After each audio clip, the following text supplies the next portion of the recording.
What's the stupidest thing you've seen someone do despite being told not to do it? Story 1.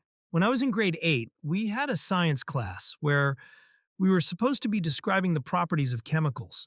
We were shown how to waft the hand over a vessel to get a smell, not to taste it, etc., and then we're given a beaker of liquid to write observations about. We were constantly warned to follow the protocols we were taught. One kid grabbed his beaker, drank it down, and said it's water. He was immediately kicked out of class, and later that day, I heard the teacher talking about how, at the last minute, he decided to use water as a first chemical instead of an acid because of how stupid this one kid would be. He wasn't wrong. It was the only time I ever heard any of our teachers swear. HS Chem class, and each got petri dishes filled with a green or blue jelly, like solid, and had to identify it using things like melting point, refractivity, solubility, and acid base. We were given gloves and told not to handle it directly. Class clown just picks the dish up and eats it like a jello shot. Apparently, it was potassium thiocyanate, which our teacher claimed was a cyanide analog. This was before cell phones, so he sent the class runner down to the office to call an ambulance, while he gave the kid an emetic while yelling, "You stupid little crap," over and over. Story 2. I worked tech support for copper phone lines. Had an old German-sounding lady on the phone saying her phone was electrocuting her while she was holding it. The phone she was talking to me on. I told her to please stop using the phone, and we'd send someone out to see what's going on. This lady just kept screaming about how bad it hurt to hold the phone and how much pain she was in. I was like, just hang up. I don't know what to tell you. But she just stayed on the phone in agony until I ended the call. Story 3. The tech next to me was using canned air to clean a dusty computer. I noticed he was tilting the can to the side really far to get into the fans, so I told him to be careful, because if you tilt it too far, it'll spray sub-zero temp liquid that can freeze burn your skin. He said, "Really?" And then immediately turned the can upside down and sprayed directly into his palm. I was just speechless while he clutched his hand and cursed. Story 4. I was chaperoning a field trip where the 7th graders got to shoot compound bows. They were expressly told multiple times to not dry fire the bow, pulling back and letting go without an arrow. One kid literally did that as soon as he was handed a bow and broke it. Luckily, these were small or low-strength pullback bows, so he didn't get hurt, but he sure as heck got benched for the rest of class. When you shoot anything, there's some sort of energy release that creates the forward momentum of the projectile. In a gun, it's a small explosion that then propels the bullet. We all know on some level that, should the barrel be blocked, something bad is going to happen with that thing in the shooter's hand, because that released energy has to go somewhere. It works similarly with a bow. Pulling back the string creates stored energy. With an arrow knocked, upon releasing the string, that energy goes into the arrow and propels it forward. With no arrow knocked, the release transfers that energy into the next thing that's available, the bow itself. And since it's a considerable amount of energy, imagine you throwing an arrow with your hand versus what happens when you shoot an arrow even just with a small kid's bow, let alone a sports recurve one. And then keep in mind that a compound bow has a lot more force behind it, again due to its pulley system. It has enough destructive power to break a bow. Story 5. Pour hot water on their icy windshield. Like 4 of us going into the corner store told her not to do it. One of the guys told her in Spanish. She looked at us for like a second holding the steaming cup of water, then broke her windshield by pouring hot water on it. She then stared at it in total disbelief. One of the people who tried to warn her exclaimed in an extremely animated manner, throwing his hands in the air, then dropping them down near his knees. "Girl, we told you." Then she cried. Story 6. New hire running a press brake, which is a large machine used to bend sheet metal. The new hire was holding the part with one hand and resting his other hand on the bed of the machine. 3 different times, he was told to not put your hand on the bed. The last time he was told, there was a large amount of 4-letter words used to try and impress upon him that you do not rest your hand on the bed. He would keep his hand away for a while, then go right back to it. He got into a rhythm, and he placed his hand on top of the bottom rather than the bed. Top dies came down with 35 tons of force and crushed all 4 fingers off of his hand. I have a handless friend who went through this, but it was his whole hand. He said it happened in a split second. His hand was flat and wide, everything crushed. He said he couldn't believe it wasn't fixable at first, because it happened so fast and was still fully attached. He said the hospital immediately said it would need to be amputated and that there was literally no world where they could save it. I believe this was due to a malfunction, not negligence, but still. Story 7. In the Navy, there was this guy who literally sucked at everything he did. You could put him in a 4x4 room with a giant steel ball, and he'd find a way to lose it or break it. We were doing elevator testing, very clearly making it go up and down and ensuring people were clear of the shaft before every operation. Obviously, you'd get crushed to death hanging around that area while the platform was moving. We got to the bottom of the shaft, and I checked to ensure it was clear. I start walking up to tell the operator it's all clear, and they ask, "Where's McPherson?" I look behind me and see he didn't follow me up. I go all the way back down to the bottom of the shaft. Where is this MF? Inside the elevator shaft, sleeping.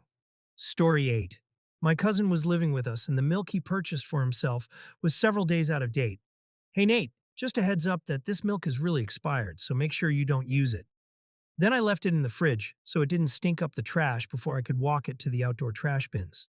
He immediately got up from the couch, walked in the kitchen, opened it, and took a sip.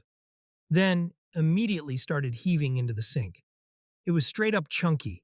He could have just taken a small whiff of it, or even looked at it, to tell that it was indeed very spoiled. Story 9. On an aircraft carrier. We were using a chain hoist to lift a 25 horsepower electric motor out of the main engine compartment. About 175 pounds of metal going 60 feet straight up. An officer pushed past me, the safety observer past the yellow warning tape, and into the stairwell. He proceeded to stand under the motor and stare up at it. Totally not surprising.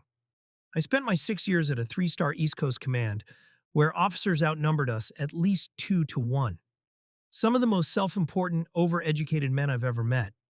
Gotta watch a few rules don't apply to me types learn real fast that their egos didn't change the laws of physics and or chemistry.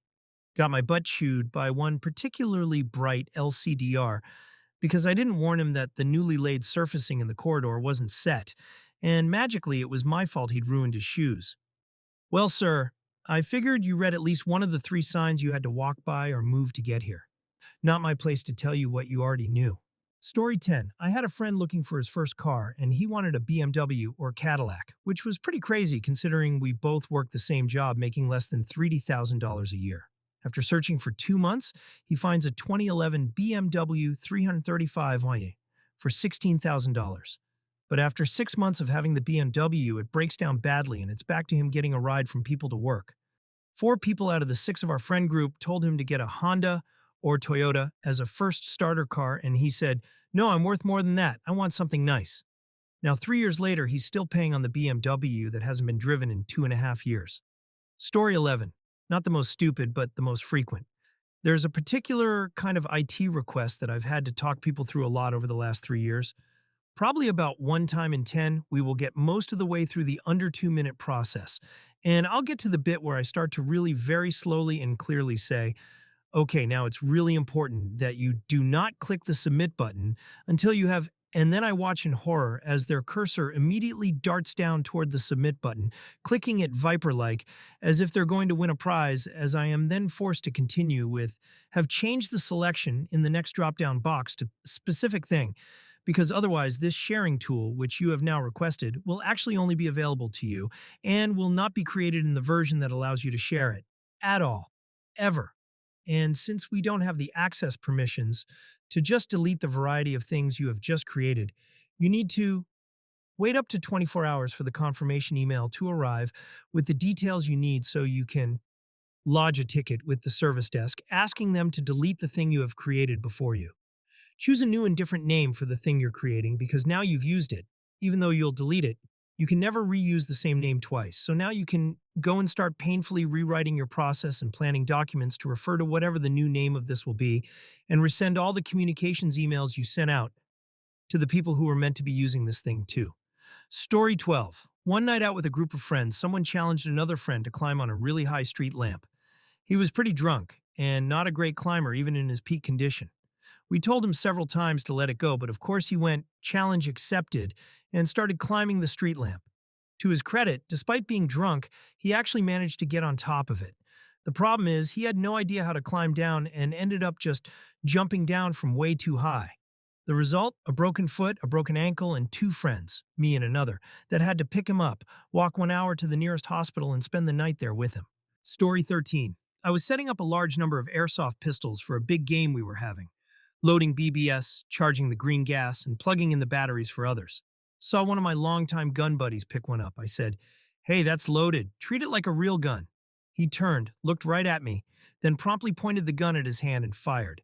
He then got a shocked Pikachu face, shouted in pain, and then asked me, "Why did I do that?" "I don't know, man. I don't know." Story 14. 20 years ago, I was deer hunting with a buddy. He had borrowed a gun from a friend while I had my own. We had come back to the parking lot from the woods to take a break and get some lunch. The gun he had was a lever action, a temperamental one at that. You must swing the lever in full, all the way out, all the way back, no exceptions. Doing this ejects the prior shell with the out, and loads the new shell with the back action. Reloading to head back into the woods, he loads the magazine and cycled the action so a bullet was in the chamber. Now he halfway opens the lever to peek and make sure the round is in the chamber. But this causes a jam, and he didn't know enough about guns to clear the jam.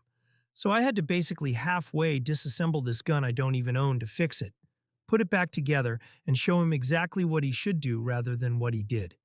So he reloads it, cycles around into the chamber, and peeks again. I was like, "Dude, why did you do that?" So I fix it again, tell him again you cannot open this action halfway. It's not a bolt action. If you open it halfway and then close it, the gun will jam. The only way to look in the chamber is to fully cycle around. So we go through this again. I fix this goddamn gun a third time, and he does it again. It was that day I realized what a true moron was. Story 15. During the peak of the DC sniper spree, someone I went to school with pulled the fire alarm to get out of a quiz. This is a few days after the middle schooler was shot. All of us evacuate onto the field and line up. Then someone notices there are people with rifles on top of the building next door. People the teachers, administration, and apparently local cops have no idea about. Naturally, we started booking for the tree line. Turns out they were FBI HRT snipers who just didn't notify anyone they were there. A whole series of poor choices were made that day. Pretty sure the other student got expelled for putting the entire school in danger. I guess technically, no one told them not to pull the fire alarm while someone is all over the area shooting people, including children, at school. But it's the kind of thing that shouldn't need to be said. Story 16. A bunch of my cousins and I were ice skating on our grandparents' pond. We were using hockey skates, and my second youngest cousin was trying to jump over a folding chair while doing a 360. I said, "Bro, don't do that. You're going to break an ankle." He said, "No, I won't. Watch, I'm going to get it this time." Then, on that very attempt, he proceeded to break his ankle. We all laughed because at first we didn't realize he broke his ankle. Then, once he tried to skate it off, he immediately had a stabbing pain and needed to take off his skate. We literally watched the swelling start, blew up like a balloon. Then it was off to the hospital. Story 17. Probably my favorite story of all time about my best friend in the universe being an idiot. When we were 17 or so, we were smoking weed after school and making brownies, the usual weekday activities. She went to put the brownies in a plastic pan. Yes, I told her to stop, that the plastic will melt when she puts it in the oven, that she needs to use a metal pan for our brownies. She gets visibly annoyed with my pestering and goes, "Oh my god, STFU, it's fine. I use these all the time." So I throw my hands up and leave her to it. Soon after, my mom picks me up and I go home and forget about the brownies. The next day after school, we're back at her house smoking weed again, and I had the absolute delight of witnessing her mother chewing her out for being a jerk and putting a plastic tray of brownie batter in the oven. It was a disastrous mess, as you can imagine. Not only was the scenario itself hilarious, but I was over the moon about telling her mom that I told her so. It was truly the bread and butter of my high school experience. She will never live it down. It's been at least 7 years, and I bring it up as often as possible. Story 18. Where I used to work there was a mezzanine, where we stored supplies for photo shoots, which we did directly below.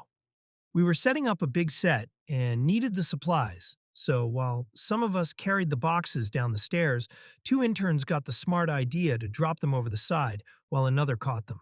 I warned them that one of the boxes would end up smacking them on the head, and they just laughed. 5 minutes later, I walked back in after getting a drink, and one of the interns is on the floor holding his head while the other two are laughing. Aside from the big bruise on his head, he was given the nickname Pleb for being a moron. Story 19. Went to a party at a house in another town with a smaller college in it. Some college dude showed up. There's a 50cc dirt bike in the garage, and one of these dudes is on it trying to kick it over when me and my buddy pop in looking for the commotion. I started riding at 4 or 5 years old. My whole family rides. He doesn't have the clutch pulled, and it was lurching when he'd kick. All said was, you should pull the clutch in or knock it into neutral before you kick it again, so it doesn't go flying. Screw you, man. I know what I'm doing. I'm in college. Broski hammers the kicker. Bikes start. He and it go slamming into the garage door. Needless to say, there's only a few moments in life where I've laughed harder than that. He got up and was super pissed, and he and Buds left shortly after that. Story 20. About 25 years ago, my grandma died, and everyone started arriving in town for her funeral. One of the people who showed up was an uncle, my grandma's youngest son, who was a well-known alcoholic. I kept asking my aunts and uncles and several cousins about where Uncle Tipsy should stay while in town. Everyone kept brushing me off and said he could stay at Grandma's house. To which I kept replying, "Are you sure that's a good idea?" Trying to remind them that Grandma had lots of valuable antiques that she gathered over her lifetime. "Everything will be fine," they all kept replying. Sure enough, everything wasn't fine. Uncle Tipsy was in Grandma's house for about a week. When the funeral and religious services were finally over, and all Grandma's children got together to appraise her belongings, they discovered that Grandma's house had been completely ransacked by dozens of neighbors. When the police finally investigated, they were told that my Uncle Tipsy had basically sold everything in the house for cases of beer. Once word got around the neighborhood, dozens of people showed up with cases of beer to purchase highly valuable antiques, which Uncle Tipsy gladly accepted. The police figured it took about 1.5 days for everything of value to be purchased. The rest of the house's belongings were probably looted while Uncle Tipsy was passed out. The only thing my relatives could stop was a realtor who said he bought Grandma's house for $8,000, since he had nothing signed and notarized by the Country Board of Realtors, which was a law at the time. Story 21. My wife's cousin, single, fooled around with a brand new coworker years ago. She had just bought a house with some guy she was with. Already had a kid with a different guy. That's not a problem by default in my books, by the way. I was hanging out with the cousin, and he was telling me all the juicy details as guys do. He then told me he was going to take her out to dinner next week. I told him to not eat where he poops. If she's willing to cheat on her current relationship, what's stopping her from doing the same? They went on several dates, started being committed. The guy she bought the house with moved out. My wife's cousin moved in and took over his share of the mortgage. All fair here. Very recently, my wife's cousin told us they had broken up. We heard stories where she often had to spend the night in hotels for work. The guy she originally bought the house with, not the father of her kid, started coming over again as well. He ate where he shat. Story 22. I have one from today. Allow me to post a parent communication report I had to type in our school system. When reading this, remember I teach year 5 and 6, 11 and 12-year-old neurotypical students. Spoke with mom about today's art lesson. At recess, child's name told me he wondered what the paint tasted like, and that he was going to try it. I told him not to eat the paint. After today's art lesson, I noticed he had paint around his mouth. I asked him if he ate the paint. He said, "Yes, I ate the paint." I quickly checked the bottle. It said it was non-toxic, and called another teacher for advice. She said she would call mom, and I said I would speak to her after school. We discussed that he did not look sick, and that the paint was non-toxic, but to keep an eye on him as we don't know how much he ate. Mom thanked me for letting her know. Story 23. Worked at a bakery with a guy who didn't like listening to women. The actual kitchen was in the mall basement, and we work nights, so we usually put the hot racks in the hallway to cool since no one was there. Grocery store employees were there one night doing inventory. So when I took the rack out of the oven, I put it in the corner of our kitchen, looked this guy dead in the eyes, and said, "This is hot, don't touch it."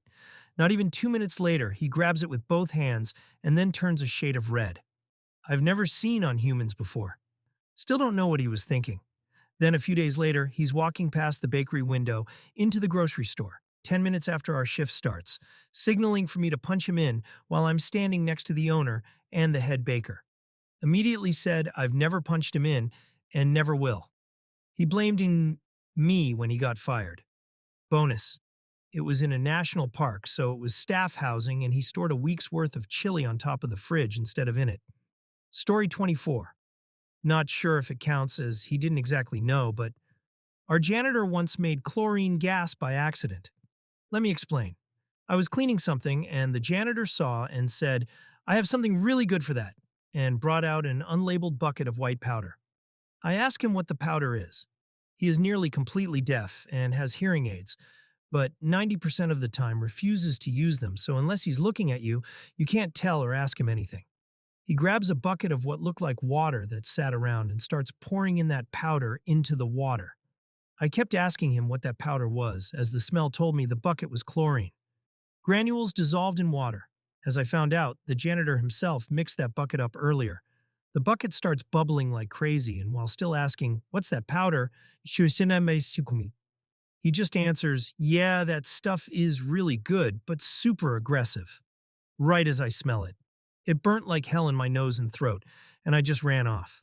Well, what the janitor did was pour sulfuric oxide powder into a bucket of chlorine liquid, which creates chlorine gas. It was indoors.